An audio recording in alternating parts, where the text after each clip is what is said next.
Focus. All right, click the links, Odyssey, BitChute, join channel, can member, support channel, the various other subscribe sort of things. So the woman king and the history of slavery is fascinating because while the left has one view that they believe to be true, that they wish was true, though some people are waking up, the truth is not something that they want to focus on.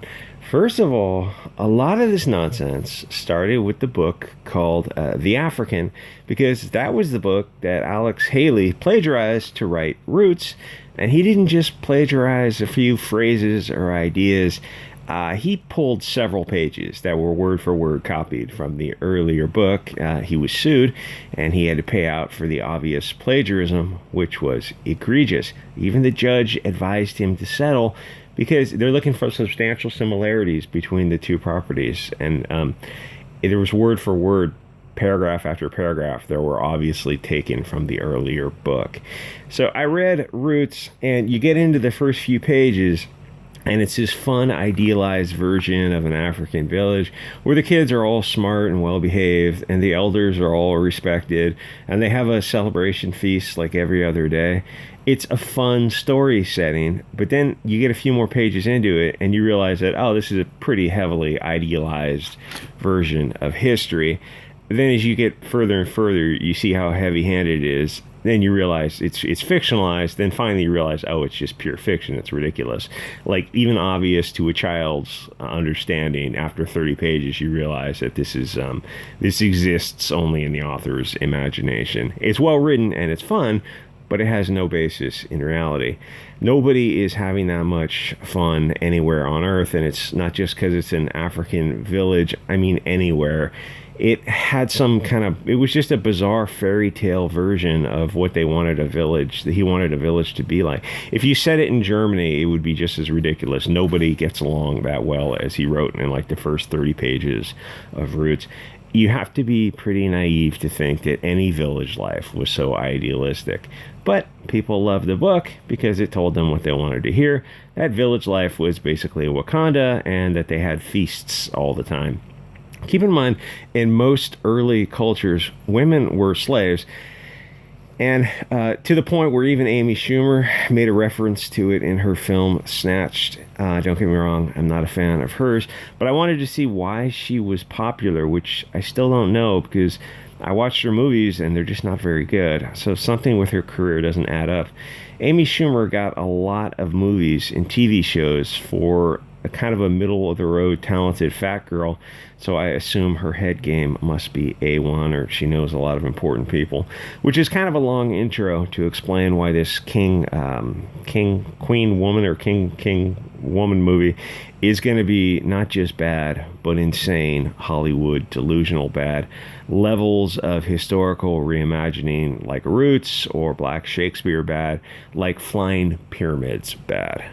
Even people in the comments section of the movies were laughing at the woke propaganda because they know this is not going to be a movie. It's going to be a disaster. It might be a fun disaster, and the actors might do a great job, as it looks like Angela Davis will do, but it will bear no relationship to any historical accuracies. I think Wiki says it's based on the true story. That's a stretch, because, of course, the kingdom was a great empire based on the slave trade, as so many African kingdoms were, which doesn't bother me, but it bothers the woke crowd because they insist on judging the past by modern standards, which seems a little bit short-sighted when you consider that our present is someone's future past. Assuming there is a civilization in 200 years and America hasn't regressed to the Stone Age, which is very well possible. So the woke have this eternal struggle to twist logic to justify one group's slavery and condemn another's. Why bother? Because they want to justify hatred today against people like you for things that you didn't do, and excuse the behavior of what people are doing right now. Tearing down icons is okay, but not the Georgia Guidestones, which was pretty based. Maybe the George Floyd icons will be next. Actually, some people have defaced some of those George Floyd monuments, and the media is so outraged when somebody spray paints over it or something. It's like, didn't we just have the Summer of Love 2020, the most fiery but mostly peaceful protest where they're pulling down icons and statues. Oh yeah, but George Floyd is different. Didn't he do a armed home invasion of a woman? Didn't that actually happen? Wasn't he just a junkie, thief, general all around scumbag? And you're building icons to this guy who did a home invasion. That doesn't bode well for the society, but I think you're probably already aware of that. So the story is about a bunch of female soldiers, which is a rare enough story that it deserves to be told. But the reason why they were female soldiers in the first place is probably going to be overlooked.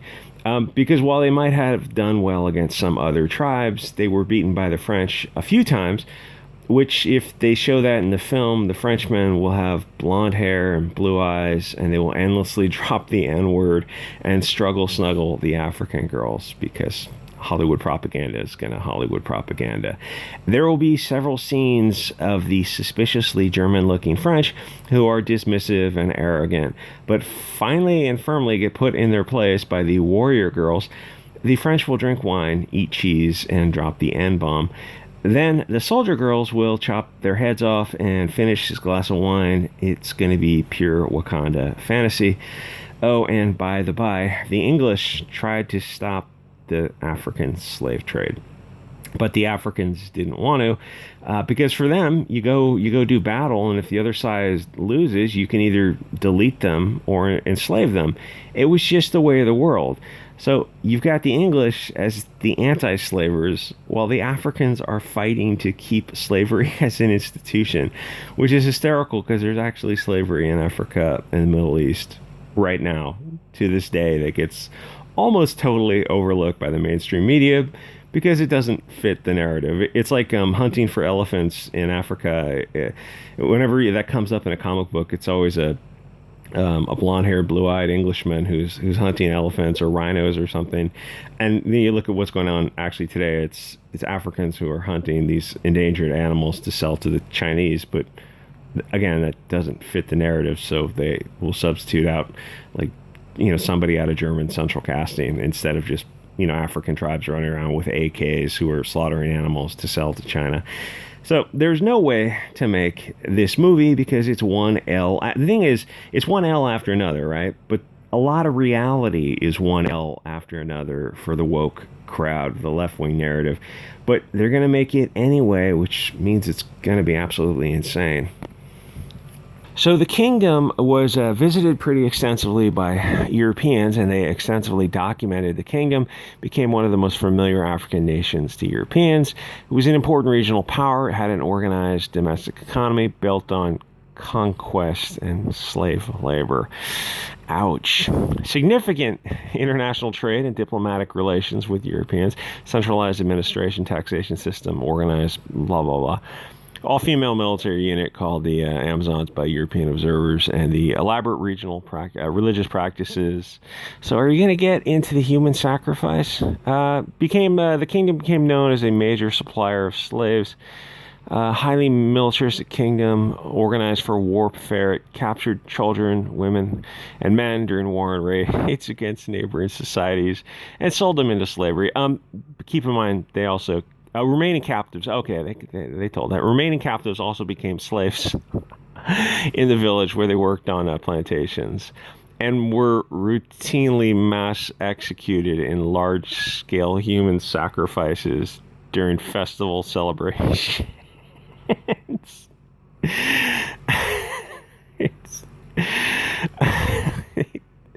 Well, who didn't do human sacrifice? So they began to face decline because the British pressure to abolish the slave trade, which included use of the British Navy imposing blockades against the kingdom, anti-slavery patrols near its coast. Then they also went to war with other tribes. It was founded another military defeat by a group that was founded for refugees escaping slave trades that they had caused. And then they went to war with France, and I think these girls went to war with France, and they lost twice. They're warriors against soldiers. Warriors act kind of independently, and soldiers act as a team.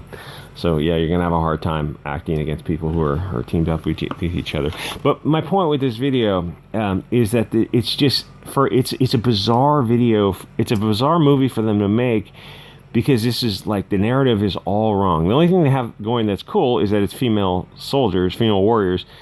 That's something unusual. So okay, you make a movie about it, but the background setting, like, if you made this movie 30 years ago, 40 years ago, you would be honest about it. Be like, yeah, this is the way of the world, 200 years ago. It's like they ran around enslaving people. It's, if you lost, if you're a young female, you got taken as a secondary wife, or, they deleted whole villages. It's like, yeah, was pretty common, not only in Africa, but, all over the world for early cultures. That was standard.